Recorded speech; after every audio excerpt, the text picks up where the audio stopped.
Merci d'être avec nous. On va partir du côté de chez LR. Ça va pas bien du côté de chez LR. On ne sait pas si on participera ou on ne participera pas. Mais avant, comme on se dit tout sur ce plateau, et je pense à vous, mesdames et messieurs et chers téléspectateurs, juste une petite pastille, Marie-Ève.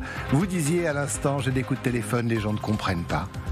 Oui, votre famille ne comprend pas ce qui se passe. C'est incompréhensible. Vous avez un Premier ministre pendant plusieurs semaines. On ne le voit pas. Il ne parle pas. On ne le connaît pas. La première fois que les gens le voient, c'est quand il arrive sur le perron à Matignon et qu'il s'exprime pour démissionner. Il n'est plus Premier ministre. Et là, il commence ses consultations. Il se passe des choses. Mais quand il n'est pas Premier ministre, il trouve un accord. Et là, il démissionne. Enfin non, là les autres démissionnent. Mais même à raconter, c'est compliqué. Même à raconter, c'est compliqué parce qu'on a l'impression qu'il fait plus de choses quand il n'est pas Premier ministre que quand il l'est. Donc et puis finalement, il revient en disant il faut que les conditions soient toujours tenues, mais on n'a toujours pas compris quelles étaient les conditions. Et donc moi j'ai des gens de ma famille qui m'appellent, qui s'intéressent pas et qui me disent je ne comprends plus rien. Et alors les gens, il y a un Premier ministre, mais le gouvernement alors? Pourtant, mais parce qu'il y a des ministres qui ont été nommés, ils ont été démissionnés, ils ne seront pas payés, mais ils sont toujours là. Plus personne n'y comprend rien. Et ça, c'est un problème, parce que même quand vous dites on va faire un budget, mais il n'y a pas de ministre du budget. Donc c'est le Cornu tout seul, il fait tout. C'est lui qui va dans un commissariat, il est ministre de l'Intérieur. C'est la négation même de l'état de droit. De l'état de droit et du rôle des politiques. Alors notre rôle, je vous laisse la parole dans un instant, notre rôle bien évidemment c'est d'essayer d'expliquer aux Français, d'essayer de vous expliquer ce qui se passe. Mais la tâche, même pour nous, n'est pas facile. D'ailleurs, on va essayer de comprendre ce qui s'est passé ce matin. On était en direct, le nouveau Premier ministre part du côté de l'Haye-les-Roses dans un commissariat. Il s'adresse aux Français, il s'adresse aux policiers, il parle de sécurité, mais il s'adresse toujours et surtout, vous allez l'entendre, à ses soutiens, ses anciens soutiens du côté des Républicains. Déjà, moi je vous remercie Bruno Retailleau. Il a annoncé ce matin qu'il ne souhaitait pas participer au nouveau gouvernement, c'est sa décision et je la respecte. Et je l'ai dit cette semaine et je le redis, il a défendu ses convictions, il a porté une énergie et une action importante dans un ministère qui est difficile, il a affronté plusieurs crises cette dernière année et moi je le redis, bien heureuse et bien heureux, c'est ceux qui s'engagent et pour leur pays au gouvernement et s'ils le souhaitent pour être candidat à l'élection présidentielle. Donc vous ne m'entendrez jamais dire du mal. Jamais. C'est le moine soldat. Il y a effectivement un côté moine soldat plus moine que soldat, cette déclaration de notre Premier ministre. On va retrouver Capucine Diez et Jérémy Paolini devant le siège de chez LR. Ça bouge beaucoup chez LR depuis ce matin. On se réunit, les portes claquent. Encore peut-être un peu de fédo aujourd'hui. Décidément, ça devient une habitude. Alors, Capucine participera ou participera pas au gouvernement? Est-ce qu'il y aura même soutien à ce gouvernement qui serait, si l'on écoute bien le Premier ministre, un gouvernement libre? Mais écoutez, la dernière information qui vient de tomber, c'est celle-ci.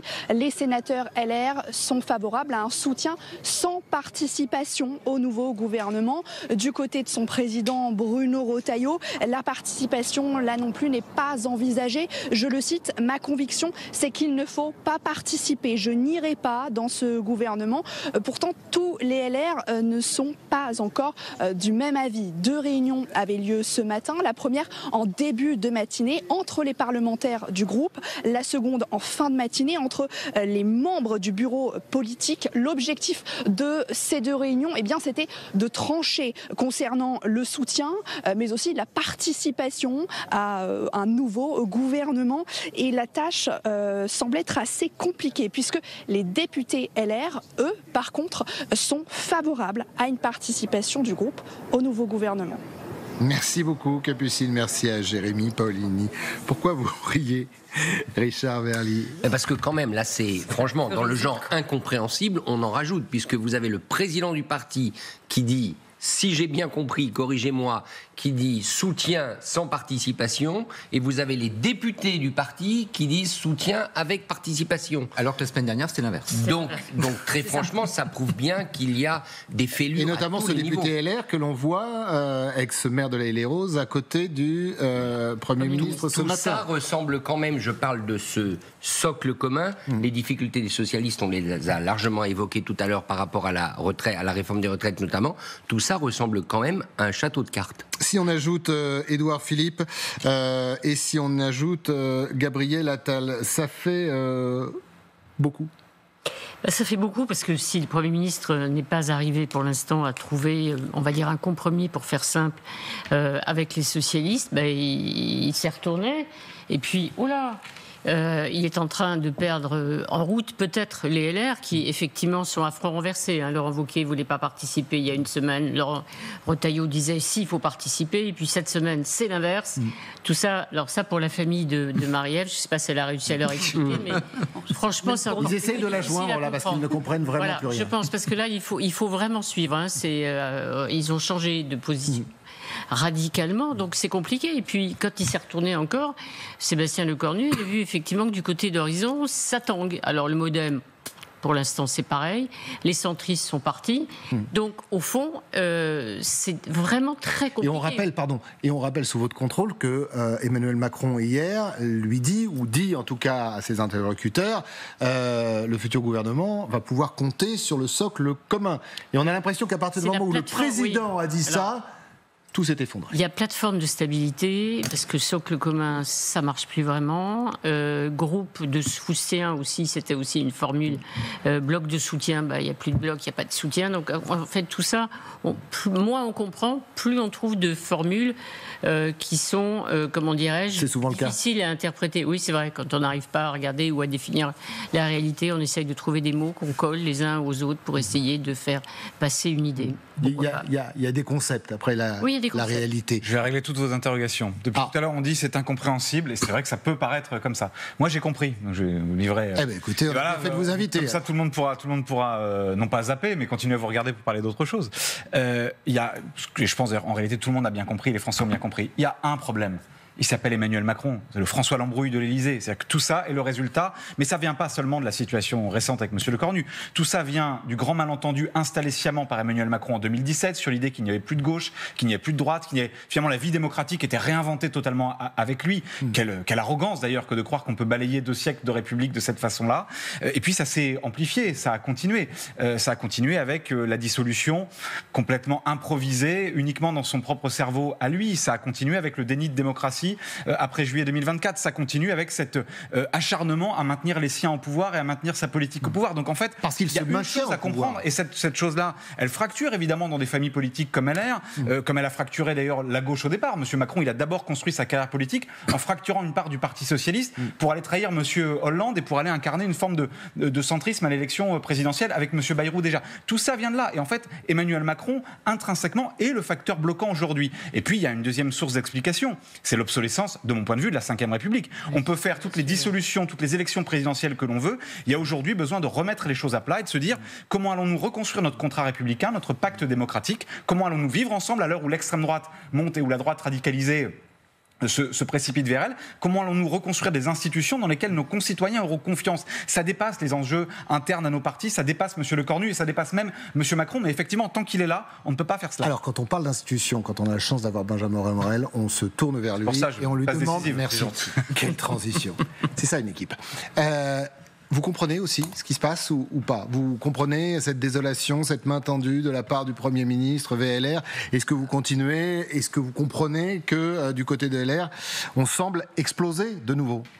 Il y a 2 éléments, si on essaie de comprendre le mélodrame à LR. D'abord, vous avez une opposition Wauquiez-Retailleau qui n'a pas encore été tout à fait digérée. Et donc, vous avez un Bruno Retailleau qui est affaibli par son coup la semaine dernière, et vous avez un Laurent Wauquiez qui essaye de reprendre du poil de la bête du parti. Ensuite, vous avez des intérêts très divergents. Du côté des députés LR, on a peur comme de son nombre d'une dissolution. Parce que la dissolution, ça finira pas bien. Ou en tout cas, ça sera beaucoup plus difficile. Du côté des sénateurs, on a peur d'autre chose. On a peur d'une dissolution, mais plus tard, une dissolution qui perturberait les municipales, des municipales qui seraient nationalisées. Et derrière les municipales, il y a quoi? Il y a des sénatoriales. Et donc vous comprenez bien que là, vous avez des intérêts très divergents entre les 2 blocs, et que, ce faisant, ça peut, d'une certaine façon, sur ce sujet, renacler, craquer. Et là, on voit que pour le coup, vous avez un Sébastien Lecornu qui doit jongler avec des intérêts partisans au sein de LR, au sein d'Horizon, au sein du PES, qui peuvent être complètement divergents. Parce qu'au fond, de quoi on peur, au-delà des bisbilles sénateurs-députés, l'ensemble de LR? C'est que demain, il y ait des concessions majeures faites au PS et Marine Le Pen qui disent mais écoutez, alors sur l'immigration et sur la sécurité, maintenant, électeurs de droite, on est d'accord. Que disent les LR? Vous êtes crédibles économiquement. LR, le parti de la crédibilité économique, mais regardez, ils acceptent un gouvernement qui revient sur la réforme des retraites. Édouard Philippe, cette personne qui dit « je suis la personnalité crédible qui va faire la retraite à 67 ans en 2027 », mais c'est lui qui vient de toper avec les socialistes. Donc la prochaine fois... D'où le fait qu'Édouard Philippe prenne ses distances. Donc. Exactement. La prochaine fois, l'argument de la crédibilité économique à d'autres, votez pour le Rassemblement national. Et ça, évidemment, cette pression-là, à une heure où la porosité avec l'électorat de droite se crée, c'est quelque chose qui fait pression sur l'ensemble de la droite hors RN. Oui, sauf que, alors, quand même, la logique, la conclusion de votre démonstration, cher Benjamin, c'est de dire, les LR, ils ont intérêt à... C'était ce que disait Laurent Wauquiez, on va se diluer dans le macronisme. Là, ils vont être la dernière roue de secours, de la dernière chance pour le président de la République de trouver une solution. Donc, ils n'ont pas intérêt à monter sur le radeau de la Méduse qui s'enfonce. Sauf qu'il y a très peur d'une dissolution malgré tout entre-temps. Oui, mais si vous allez devant vos électeurs... Mais comment on soutient quand... Elle a raison, Arlette. Comment on soutient quand on n'est pas dedans compliqué. Et quand on le fait du bout des lèvres parce qu'on n'a pas envie de partir avec l'eau du bain? On fait un peu comme le PS, en fait. On non-censure. On non-censure, on négocie. Avec François Bayrou. Mais on participe pas au gouvernement. Les résultats, ils n'ont pas l'air d'être dépositaires du bilan macroniste des derniers mois. Alors que là, LR, en étant au gouvernement, on ne sait pas trop ce qui s'est fait avec ce gouvernement, mais au moins c'est visible. Mais là, c'est visible. Et d'ailleurs, j'ai quand même... Valérie Pécresse, elle aussi, soutient les sénateurs sur ce soutien sans participation. Parce qu'on n'a pas dit depuis des semaines que l'on voulait un contrat de gouvernement, que le quoi était plus important que le qui, pour se jeter sans condition dans les bras de Le Cornu. Donc moi, honnêtement, déjà, il va y avoir peut-être un vote. S'il y a un vote, n'oublions pas que c'est 129 sénateurs face à 50 députés. Ils gagnent. En l'occurrence, les ténors du parti qui ne sont pas parlementaires penchent de ce côté-là aussi. Et c'est vrai que toute cette séquence provient d'un péché originel, c'est que ça a été très mal emmanché par Bruno Retailleau dimanche. Déjà, la réunion qui a eu lieu pour décider s'il y aurait un soutien ou non, il n'y avait pas les instances extra-parlementaires.